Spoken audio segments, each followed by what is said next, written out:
sais pas pourquoi, ça m'est arrivé mais plein de fois de rencontrer des gens très sympathiques qui me disent « Qu'est-ce que c'est beau la flûte, vraiment j'adore ce que vous faites et je reviendrai ».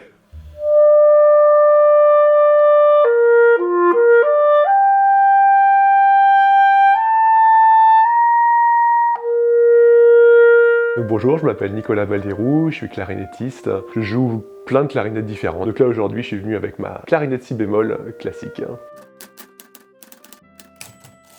Alors le bis, c'est un petit cadeau qu'on offre au public à la fin d'un récital, à la fin d'un concerto. C'est pas quelque chose qui est toujours prémédité quand on joue tout seul, en compagnie d'autres musiciens. Là, pour le coup, il faut s'organiser. Il y a une vingtaine d'années, je me suis permis de faire un arrangement de la Fantaisie sur Carmen de Sarrazate pour violon. Finalement, c'est une pièce qu'on me demande beaucoup aujourd'hui. Et donc quand je la joue pas au programme, souvent j'essaye d'inclure la habanera de cette fantaisie à la fin des concerts.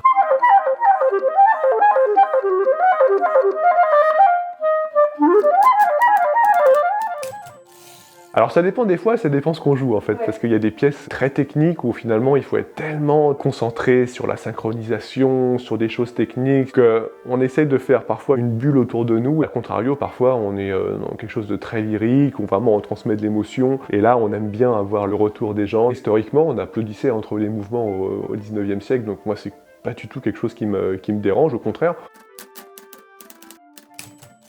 C'est un projet qui me tient vraiment à cœur. C'est l'intégrale de la musique de Mozart pour la clarinette. Et il y a déjà le premier volume qui est sorti en avril dernier avec les sérénates pour instruments à vendre. Et tout ça, c'est enregistré sur instruments historiques. En fait, j'ai travaillé avec beaucoup de chefs d'orchestre, beaucoup de musiciens spécialistes de cette musique. Le prochain volume sortira pour le label Alpha en avril 2026.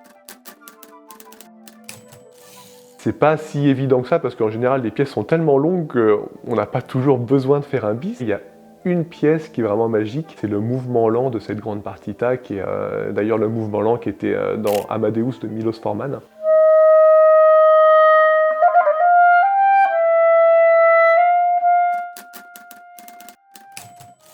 Ça fait beaucoup de musique que je pique honteusement aux violonistes. C'était un bis que jouait souvent mon professeur Michel Arignon, et donc en fait il adorait jouer la méditation de Thaïs pour violon, et moi j'avoue que c'est une pièce que j'adore.